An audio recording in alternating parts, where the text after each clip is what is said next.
latest news poll survey reveals voter satisfaction with the Prime Minister has dropped 6 percentage points to 46%.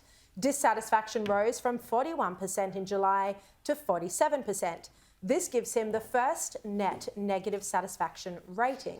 It took him 15 months to reach this rating. Kevin Rudd, according to The Australian, took 29 months to reach a negative net rating. Scott Morrison took 2. To discuss this, let's bring in tonight's panel, Sky News hosts Liz Storer and Paul Murray. Howdy. Great to see you. Hello. Paul, Anthony Albanese did have a long honeymoon, but now it's all come crashing down. Because of the preference system and because the Liberals' primary vote is at 37% best case scenario and it doesn't have a 4 in front of it, still most likely to be returned to the next election. However, one of the most fascinating things I found in those news polls, confirmed again by the Ascension poll today and resolved when they eventually have to tell us what their number is on The Voice, but they're going as slow as they can on that. This is the Herald Resolve poll. Correct. Yep. It shows that you've got a scenario where other support has gone back to the coalition. The Labor support is now starting to move towards the Greens, right about 3 points here or there. Now, if that's the case, the greatest threat to the majority of the Albanese government at the next election is not going to be the Liberal Party, it's going to be the Greens. Because, remember, they've only got a majority of a couple of seats, improved by Aston, but because the Labor Party rules are so tight that if anyone crosses the floor, off with your head, he's basically had exactly the same electoral majority that Turnbull had and Morrison had.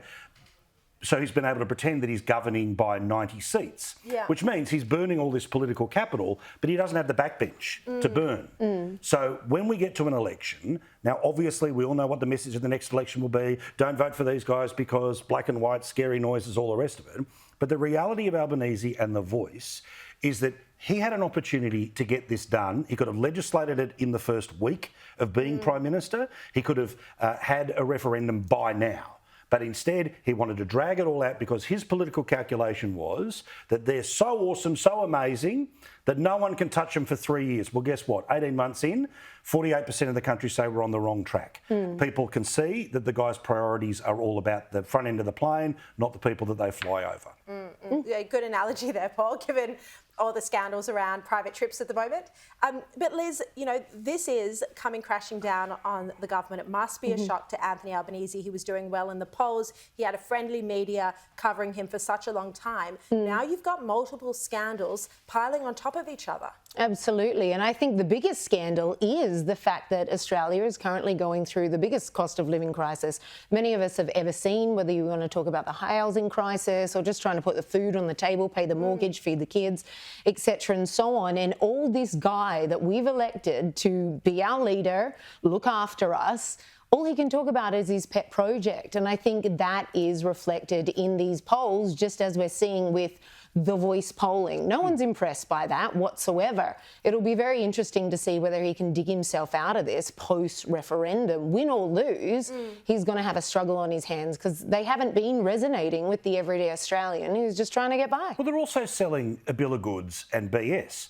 They said they're going to do something about cost of living. All of it's got worse since. I noticed in Question Time they talk about every time interest rates comes up. Well, they went up under the previous government. 1 versus 11, Grim Jim. But secondly, they're also trying to pretend to say, oh, cost of living, number one priority of the government. No, it's not. I mean, every day we see them talking about something else. And conversely, when they turn around and say, oh, we're doing something about cost of living, they made a decision that affected 10 million taxpayers, which was to take $1,500 away from them as an automatic tax return. Guess what? Maybe people are noticing those decisions 100%. And are noticing. And the worst thing for Albo, after all, just another politician. He's gone from some sort of superstar and special mind meld with the Australian, just another politician. And he's been a politician for a very long time, grew up in politics.